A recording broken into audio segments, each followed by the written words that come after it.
Never buy a phone that folds twice until you know exactly what it's going to do to your hands, and why people on the internet are literally begging Samsung to take their money for it. For the last month, I've been using the Samsung Galaxy Z Trifold as my one and only daily phone. And honestly, just sitting back and looking at this thing, it's unbelievable how far we've come. We've spent years carrying around standard candy bar phones. Then we finally moved on to folds, which is brilliant because I love having that crazy innovation in my pocket. But now we're on trifolds. We're literally carrying a full-blown massive tablet in our pockets. If you told me 4 or 5 years ago that we would have a screen this big folding up in our jeans, I would have simply said that's completely unfathomable. And it seems like Samsung didn't even realize how popular this was going to be. If you look at the markets right now in China, South Korea and the US where these are available, they're constantly sold out. People just want to throw their money at Samsung to buy this, but there is very limited availability. Anytime a few units go on sale, there's normally a massive post saying, all hands on deck, it's in stock. It's actually quite funny to watch, but it's a great thing to see people this excited about tech again. So I flew out to Hong Kong to get the crafted black 512GB model. Well, I didn't fly out specifically for this, because that would be crazy, right? Right?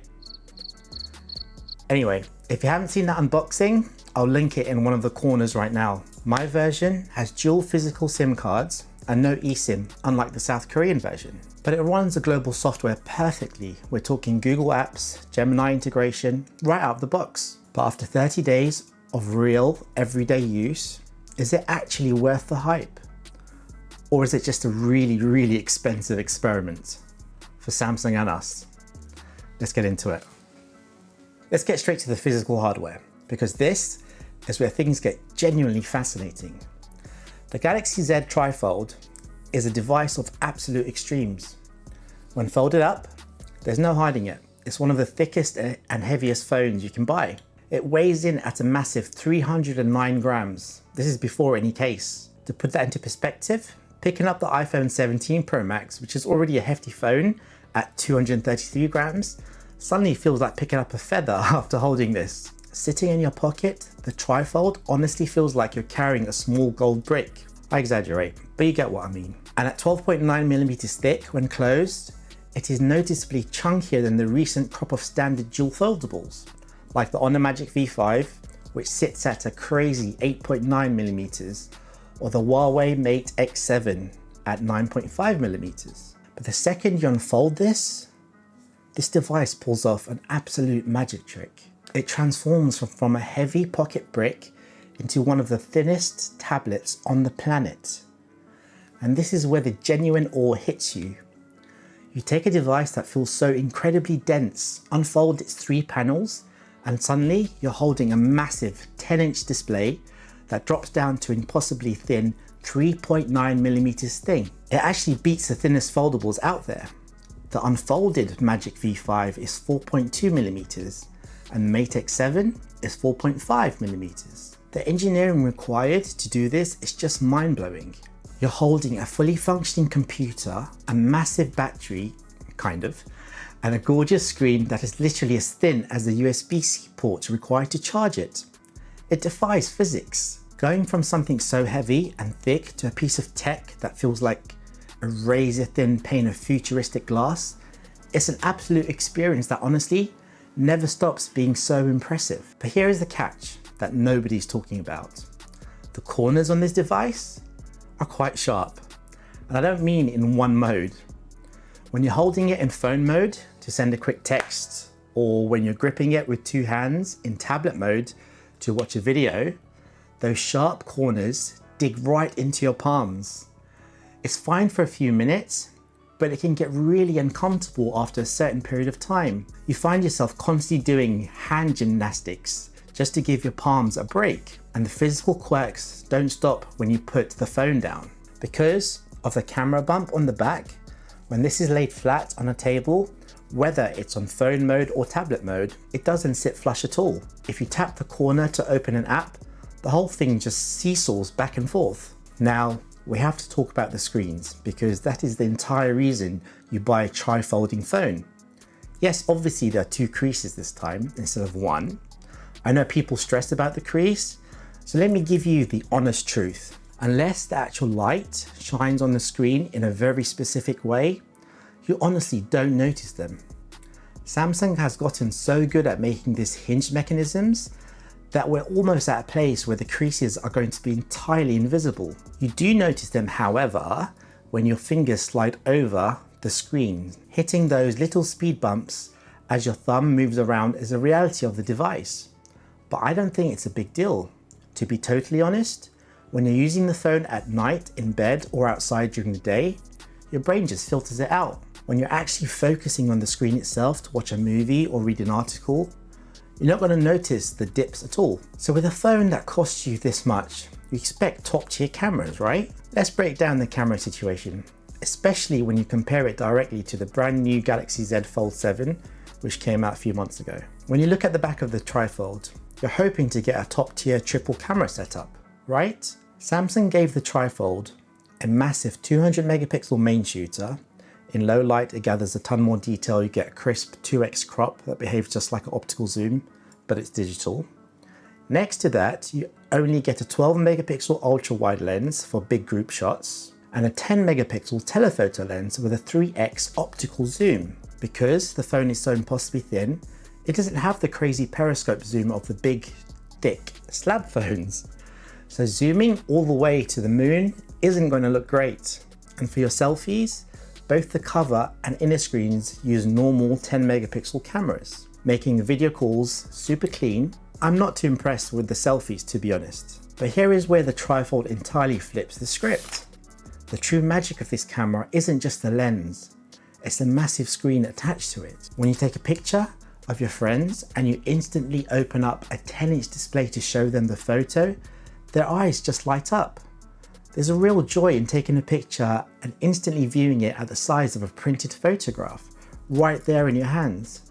It makes looking at your memories a shared experience. Now let's talk about why you actually put up with the heavy weight and the sharp corners. The productivity. Having a massive 10-inch screen means running 3 apps side by side is an absolute game changer. Having Microsoft Word open on one side, your Gmail right next to it, and Reddit running in the corner is incredibly usable and vastly more productive than a normal foldable. To really push this to the limit, I paired this beast with my Nillkin Cube Pocket Foldable Bluetooth keyboard. That's another mouthful. Let me tell you, if you get this phone, you need this accessory. It folds in 3 places just like the phone, weighs barely anything, and slides right into your pocket or backpack. When you unfold it, it turns into a full-size typing surface with low profile keys. But the best part is the built-in touchpad on the right side. You get a tiny cursor right on your phone screen, making the entire setup feel like a portable PC. It's honestly mind-blowing and so useful. But we definitely need to talk about the software when you aren't using the keyboard. You would think a 10-inch tablet means everything looks amazing in landscape mode, right? Well, I love the screen, but sometimes apps just don't work well in tablet mode. They stretch weirdly, or the menus get cut off. There is obviously a lot of work to do around integration because developers just haven't yet optimized for this yet. Also, the continuity needs some work. Moving an app from the small front phone screen to the massive inner tablet screen doesn't always work well as it does on the Fold 7. Sometimes it glitches or needs to restart the app. But I found a trick. More often than not, the absolute best way to use these stubborn apps is to just turn the tablet into portrait mode. Because of the screen's dimensions, when you hold it vertically, the app just fills the screen perfectly. Things like TikTok actually work perfectly, and for watching Instagram Reels, which is a really good thing about this tablet. What's really interesting though, is that some apps actually default to portrait orientation when you open them in tablet mode, and you literally can't move them to landscape. They just refuse to rotate. It's just a weird quirk, but holding it vertically solves the headache. Now, before we get to battery life, we have to talk about media consumption because you're obviously buying a 10-inch screen to watch stuff as well. I talked about using the portrait trick for stubborn social media apps, but what about kicking back and watching YouTube or movies? You might think that because of the weird super wide aspect ratio of the full tablet screen, watching standard widescreen videos would be ruined by massive black bars at the top and bottom. But honestly, the black bars aren't that bad because the screen itself is so gigantic. Even with the smaller black bars, the actual video playing in the center looks absolutely immense. It dwarfs anything you would watch on a normal phone or even a standard foldable. You set this thing down on a table, put on a movie, and the video size is so big that it gives you a genuinely cinematic experience right there in the palm of your hands. Now, powering a 10-inch screen takes a lot of juice, right? Inside this device is a 5,600 mAh battery. I know, I laughed a little bit when I first heard that. But honestly, I'm actually pleasantly surprised about this battery itself. It wasn't great at first. When I was in Shenzhen running 2 SIMs, taking loads of pictures and doing some heavy maps navigation, the kind of stuff that you do when you're in a country where you know nothing is, the battery didn't last that long. Normally by early evening, it would be sitting at around 10%, so that's around 8 or 9 PM. However, since coming back to the UK, I've been driving only 1 SIM. I've been using it around 60% on the outer screen and 40% on the big inner screen on a daily basis. With that setup, I actually end my day, which is around 11 PM or midnight, with around 20 to 25% battery left. I seem to be getting comfortably around 7 to 8 hours of screen on time. That's actually really good. I'm guessing they have some serious optimization going on behind the scenes, even though they're using last year's chipset. They're using the optimized for Galaxy version of that chip, which is the Snapdragon 8 Elite. It seems to be doing more than okay. But all this brings me to a massive thought. Let me know what you think. Imagine what they could do using silicon carbon battery tech. I know I keep going on about silicon carbon in all my videos lately, but I'm just so impressed with the technology and how much density they pack into the actual battery cells now. Imagine having a massive silicon carbon battery tucked inside a trifold. This thing could last way longer in future generations without getting any thicker. Maybe even thinner, who knows? And that brings me to a really important point about buying this phone right now. You might be thinking, you'll just save your money and wait for the Trifold 2 next year, right? Well, I've got some news for you. Word just came around from Samsung's executives online that I read that the Trifold 2 is actually not in active development right now. They're putting it on pause. It seems they treated this first Trifold as a massive research and development flex to show off their engineering muscle. And because it's so incredibly expensive to produce, they aren't rushing to make a sequel anytime soon. Honestly, that might make the longevity of this current Trifold even better. It immediately turns this device into a rare collector's piece, potentially. If you buy this, you aren't going to have that fear of missing out in 12 months when a slightly thinner version drops. This is it. This is the absolute peak of multi-folding tech for the foreseeable future. Unless you buy the Huawei XTS or they come out with something better. But this is widely available in 3 regions. So, where does that actually leave us after a full month? Look, there's no denying that the Galaxy Z Trifold is an absolute masterpiece of modern tech. You get a perfectly usable cover screen, blazing fast performance, incredible multitasking, and a literal pocket computer. Yes, your hands will get tired from the sharp corners. It'll be a wobbly mess every time you put the phone down, and your wallet will empty out completely buying this. But hey, look at the bright side. At least the massive 309 grams weight of the phone in your pocket will be perfectly balanced out by how incredibly light your empty wallet is going to feel after paying for this thing. It will clean you out completely, even with all those physical quirks and the crazy price. Though I'm so excited for where this is actually going to lead.